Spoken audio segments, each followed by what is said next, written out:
So this may be a little bit cruel sounding because my video wasn't so negative in the end, but I keep reviewing my footage and I realize I should have been a little bit harsher. And it is unfortunately the Outer Worlds 2. Whoa, really? Okay, so that's interesting because I looked at Avowed earlier this year from the same Yeah. studio, and I thought it was quite okay on PC. But it seems Yeah, like this one, based on your coverage anyway, is significantly less optimized. it really is. Avowed runs much better in the open world than the Outer Worlds 2 does. Um, in fact, it's a little bit confusing when you look at Oliver's coverage here because the open world performance on like Xbox is markedly better than more like similar specs on PC, like way better. Like I tried like the equivalent 59, Ryzen 5900 5950X on it. Sorry, I couldn't remember the name of the CPU. That's one Zen up above. It should be better, a lot more cores. That thing just tanks in the game when you walk around that open world area. It made some really questionable decisions regarding like how they implemented hardware RT in the game that I all talk about in the video. Basically, adding awful shadows with really weird denoising. They have since patched that to make that a separate option, thankfully, but the performance of using hardware RT in the game is still just dramatically really, really poor. It's one of those games where you really can't turn down the graphics all too much in spite of them being there because the game just takes on a really poor appearance on a lot of things. Like when you look at shadows, when you look at grass, when you turn down the GI quality, which you want to do because it's really expensive. It's a game where you're using upscaling a lot. And the upscaled visuals, due to how they mesh with Lumen and whatnot, or even VSMs, it just doesn't pan out quite often. Another thing that I didn't think was great was the approach to shader compilation in the title. Now, I think this might have been a bit better in Avowed. Also, there were issues there when you ran through the open world the first time on PC. It wasn't too bad though. Like it was definitely there, but I felt like it was within moderately acceptable parameters. Yeah, yeah. To quote data.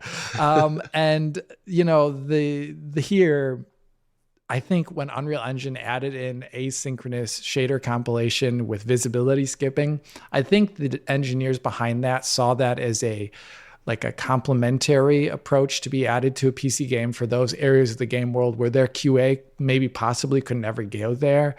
But when you see it just activating the first time you go down on the first planet, the first time you do it, like for everything in the environment, like everything just looks like potato mode for a bit. Like even like the smoke and everything pouring out of your spaceship seems to be absent. Yeah. Where it's just like not there at all. Like the whole thing just looks wrong. Yeah, and I feel like that is the wrong way to use it. I don't know if that's intentional or not. It's hard to judge intentionality when you're just reviewing a product from the outside. But the thing that it does show in that case is maybe just like a lack of time before release to do a good enough shader gather for a majority of the settings on a majority of the areas of the game. And you kind of ship the game at the end and you're left with that. And the first impression on a mid to low spec PC is rather dreadful. And then you get to the performance and it was really bad. I also think, I don't want to just poke at the game too much, but I feel like the open world visuals in this game in comparison to a lot of other games or even Avowed are just not as nearly as good. In spite of the performance you're spending on it. So it was just a real shame because maybe the game's got something in there if you really like those type of RPG-ish games, but I felt like it really fell flat for me, probably due to that technical performance, which wasn't good. Yeah, the frame times look like a polygraph test, maybe worse. They're really, really bad. And some things that I saw in your video that I wondered about were things like enabling hardware mode for shadows, and you end up with like a lot of like stifling and noise. It's like there's no denoising happening at all. I don't know if that's been fixed.